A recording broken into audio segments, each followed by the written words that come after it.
Hi, welcome to Grandma Lillian's Kitchen.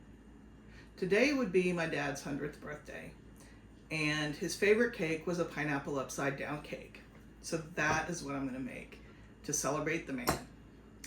So we're going to start off with 1/3 cup of butter, 2/3 cups of granulated or white sugar, 2 eggs separated, so I have my egg whites in here and my yolks over here, 1.5 cups of flour, 2/3 cups of water, 3 teaspoons of baking powder, 1/3 teaspoon of salt, and 1/2 teaspoon of vanilla. This is all for the cake. For the topping, we need 1/2 stick or 4 tablespoons of butter, 1 cup of brown sugar, pineapple rings, and cherries. Now, I'm going to make it in a cast iron pan because I'm pretty sure that's what my grandmother would have done.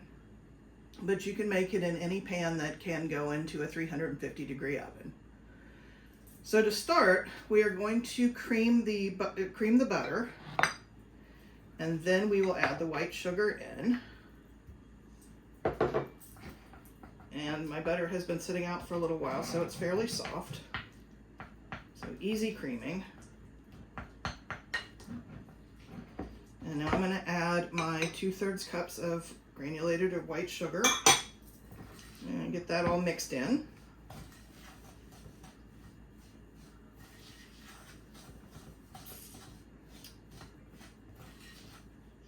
And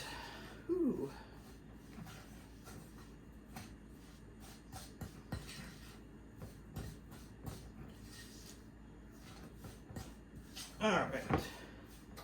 Now I have made pineapple upside down cakes before, but I have not used this recipe. This was in Grandma's recipes, and I'm thinking since it was in her stash, it's probably the one that she made for my dad, if she made him cakes, which I imagine she would have. Although you never know with 5 kids how many treats they got, but I would think their birthday would have been something special. All right, my butter and sugar is all creamed together. Now I'm going to add the beaten egg yolks and get them whipped up real quick.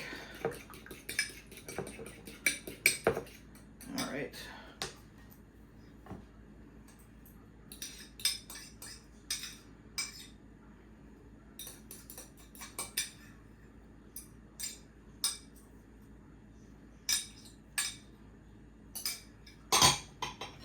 And I'm going to add the vanilla. So 2 beaten egg yolks and 1/2 teaspoon of vanilla. And I'll get that all good and mixed in. Now I'm going to sift together the flour, the baking powder, and the salt. So I will take my flour, and that's 1.5 cups, my 3 teaspoons of baking powder, and my 1/3 teaspoon of salt, and I will sift that all together.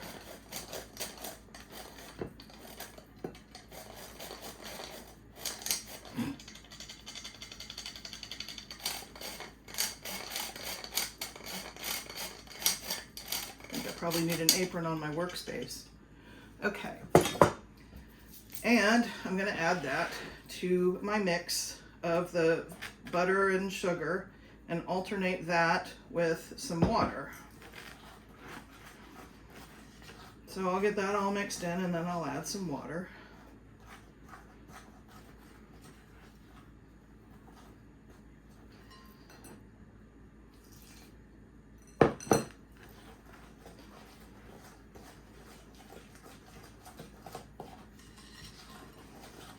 I lost my dad 9 years ago to sepsis. He took dialysis for a kidney disease and got sepsis. So I lost him 2 days before his 91st birthday, but I was blessed to have him for as long as I did. He was an amazing man. He went into the Army Air Corps right out of high school in 1944, and it was at the end of the war. So he never went overseas, but he had a very important job, in my opinion, and probably a lot of the troops too. He worked as a cook on the troop trains. So that's where he learned how to cook, which I think is kind of fun. His oldest brother was a hump pilot, and his second oldest brother, he had two brothers. The oldest was a hump pilot, and the middle one was he was in the last year of bombardier training. After, I think 1942 or 43 was the last year that they took bombardier pilots, or trained for bombardier pilots, because they just had so many of them. At least whenever my uncle went in, they wouldn't take my dad because they had too many. So he became a cook on a troop train, and then later worked in the car ferries as a cook. The car ferries that went across Lake Michigan. So lots of experience there in very unorthodox and unusual conditions. Then he went to school after the war ended, and trained in engineering. And I think that's why I do all the experimenting that I do, because he basically, I watched him fix or tinker with absolutely everything when I was growing up. Anyway, we've got our flour and water mixed in, and now we're going to beat the egg whites until they're stiff, and then we're going to fold them into this mix. So let me get that going. So there'll be 2 egg whites in here.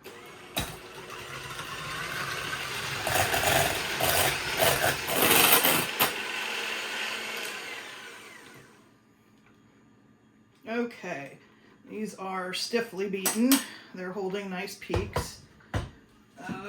So I'm going to now fold them in, and probably should have scraped that off.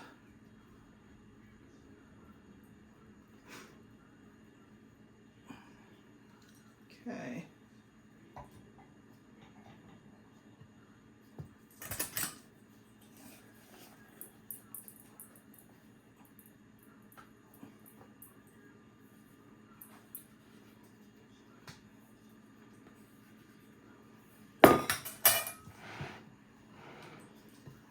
So I'm just going to fold them in.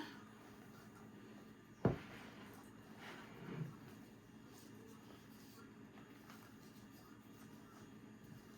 don't want to stir it too hard.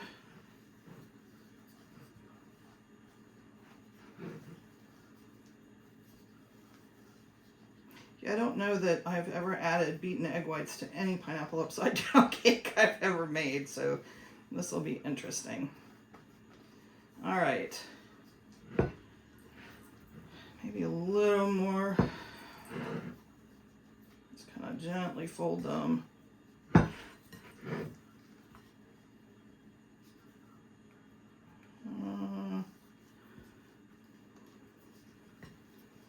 right, we're gonna go with that. Now, it says, while making the cake batter, melt the butter and brown sugar, and then when thick, add the pineapple and cherries. So I went ahead and got a 20-ounce can of pineapple rings, because I'm not sure how many I'm going to need. And while you can use regular maraschino cherries, I'm going to use my favorite cherries, which are the Tbsp cherries bourbon flavor. So we're going to go on over to the stove, and I'm going to put the brown sugar and butter in the cast iron pan and put it on the heat and melt it down. And then I'm going to put the cherries and pineapple in. Then we'll fold the cake batter in. And then we're going to bake it. We're going to pop it in a 350-degree oven and bake it for 35 minutes, roughly, or until it comes out, until the toothpick test comes out. Look, so I will see you over at the stove. All right, welcome to the stove. So I'm gonna go ahead and turn my burner on, probably medium. I do want it to heat up, but I don't want it to burn since it is butter and sugar. And I'm gonna add 4 tablespoons or a half a stick of butter. I'm gonna let that melt down a little bit.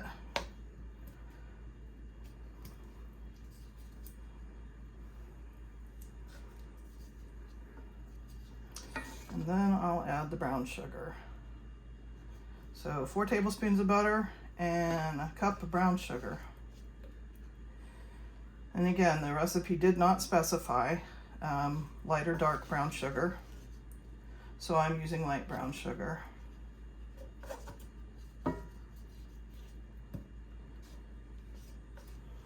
And you don't need to do this in a cast iron pan. You can do it in any pan that'll tolerate a 350-degree oven.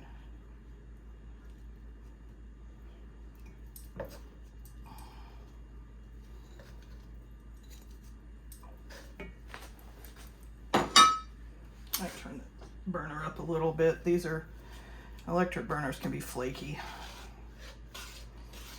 And this stove is definitely flaky.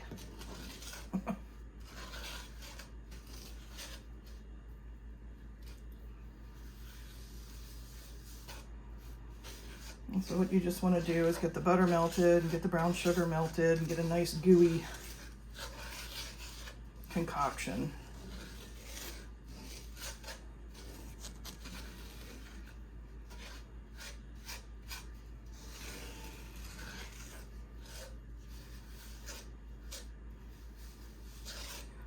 I never saw my dad bake much, as far as like what you would consider baking traditionally, like cakes and pies and that sort of thing. For that matter, my mom didn't do a lot of that baking either, although she always made us special cakes for our birthdays. So Daddy got his pineapple upside down cake, and I always got my strawberry angel food cake.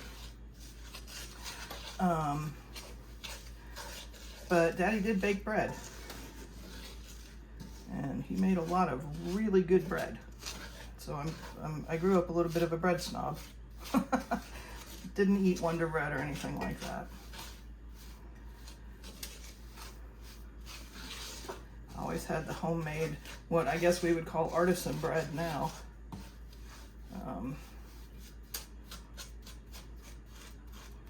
But yeah, and I think he definitely got that from his mom, because I know she baked a lot of bread.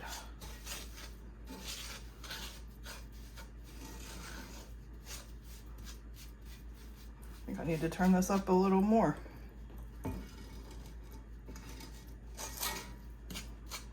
What you really want to do is you get the sugar melted down. So you probably do want to keep stirring it so the sugar doesn't burn. But you want to get the sugar melted down so it's a gooey mess.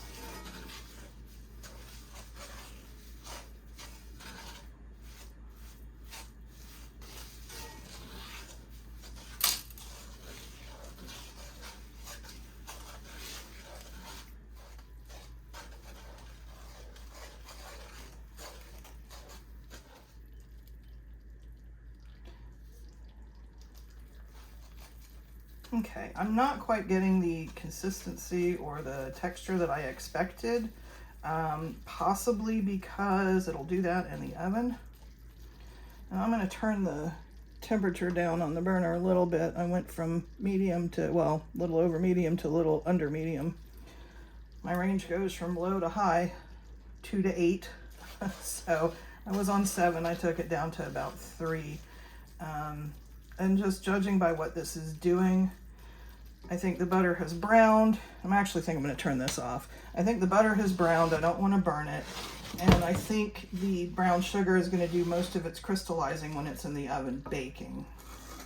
So what I'm going to do now is add the pineapples.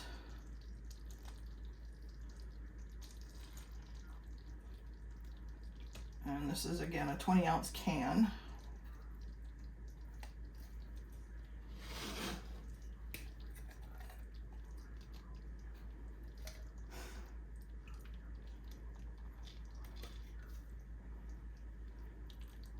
Okay. You know what? I think I'm going to get 2 in the middle. Yep, right like that. All right, let me slide this off the heat a little bit more and add the cherries. And I didn't get a fork or anything, so I'll be right back. Okay, now I've got a spoon to get the cherries out. And I'm just going to put a cherry in the middle of each of the pineapples. Now I've seen a lot of them cut in half, but I like my boozy cherries, so I think I'm going to leave them whole.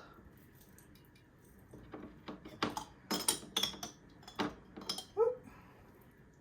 And again, you can make these with regular maraschino cherries.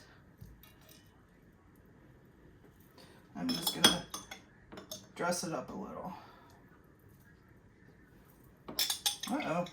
Hope I have enough. I think I'm one short. No. I'm a cherry short. Well, I guess this is going to have 1 maraschino cherry and the rest boozy cherries. Be right back. I'm in luck. I had another bottle of boozy cherries. So, there we go. Now, I'm going to go ahead and pour the batter in. And then we're going to pop it in the oven and let it bake. Oh.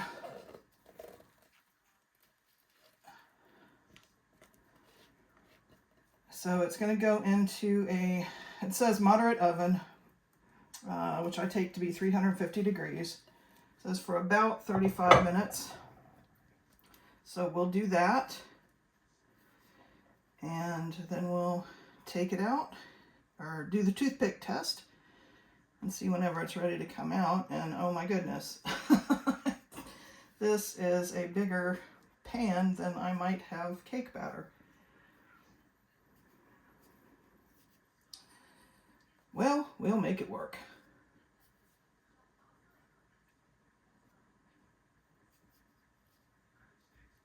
There just said nothing about how big of a pan or anything, so I'm winging it here. And I think this is a 12-inch pan, a 12-inch skillet, so I'll double check on that and confirm that later, but you might want to use maybe a 10-inch skillet if you decide to make this.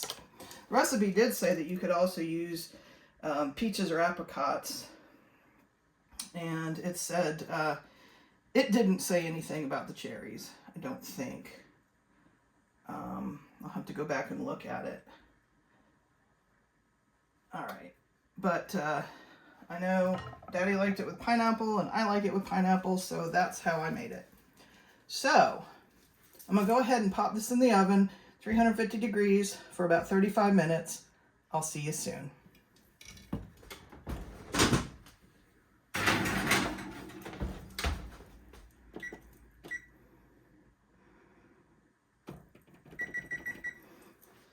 All right, well, it seems to be that 35 minutes at 350 was perfect for this. It doesn't look really browned on the top, but that's okay, because that's going to be at the bottom of the plate anyway. So what we're going to do is put a plate over this and then flip it to get it out of the pan. And then it's the other side, of course, that's going to be the pretty side. So because this is a heavy skillet and I'm going to have to find a plate big enough for it to go on, I will be back. Would you look at this beauty? Oh my gosh, I can't believe how this turned out. 35 minutes was perfect. I'm sorry I didn't show you the unplating, but that cast iron skillet, by the way, it is 12 inches, is very heavy, and it was hot, and I needed help getting, I didn't have a regular plate to just put on it and flip it over, so I had to kind of, maneuver a cast iron skillet and a crystal plate. So I kind of had to get some help from my partner in crime, and he did not want to appear on camera. So you missed that fun, but we got it out. It popped right out, and it is beautiful, and I can't wait to try it. So I'm so excited. Oh, wow. It said serve hot. You know what? I'm going to be greedy too and just take a whole pineapple slice. Ooh. It said serve hot with whipped cream, which I don't have, and that's quite all right. I also now don't have a towel to wipe my finger off on. Oh, it's falling apart, so it probably needs to cool a little bit more, but I can't wait. So, and I'm just making a colossal mess.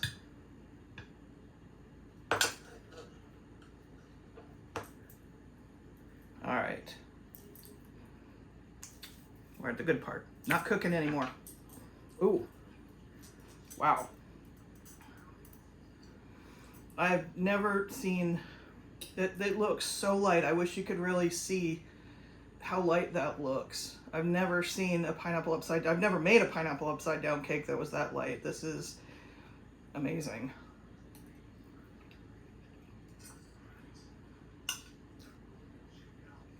Mmm. Oh, wow.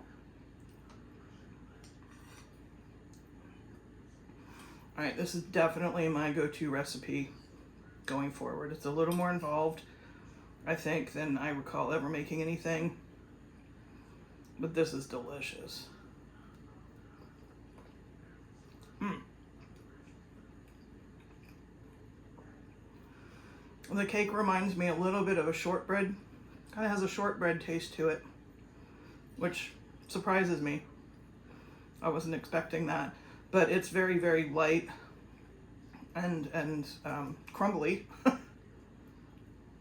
Really, really good. Oh, no wonder this was my dad's favorite. Well, happy 100th birthday, Daddy. You had good taste. Thanks for watching. I hope you enjoyed it. I hope you try it. See you next time.